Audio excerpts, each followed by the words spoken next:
கர்த்தருடைய வார்த்தை இப்படியாக சொல்லுது, மனுஷன் அப்பத்தினால் மாத்திரம் அல்ல, தேவனுடைய வாயிலிருந்து புறப்படுகிற ஒவ்வொரு வார்த்தையிலும் பிழைப்பான்னு சொல்லிட்டு. ஆமாங்க, இன்றைக்கு நான் உங்ககிட்ட ஒரு கேள்வி கேட்கிறேன். நீங்க என்ன உட்கொண்டு கொண்டு இருக்கிறீர்கள்? யாரோட பழகிட்டு இருக்கீங்க?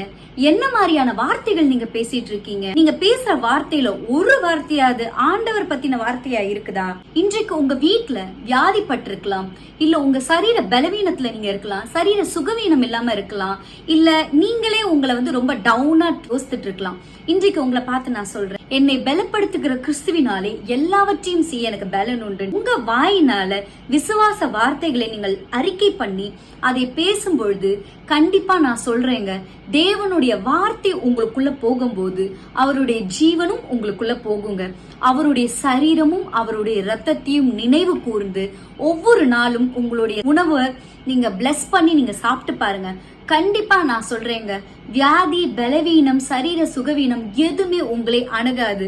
அவர் உங்கள் வாசல்களின் தாழ்பாலை பலப்படுத்தி உங்களிடத்தில் உங்கள் பிள்ளைகளை ஆசீர்வதிப்பார். உச்சிதமான கோதுமையினால் உங்களை திருப்தியாக்குவார். ஆமாங்க, எப்பன்னு கேக்குறீங்களா? நீங்க உங்க வாயினால அவருடைய வார்த்தையை அறிக்கை பண்ணும்போது. God bless you.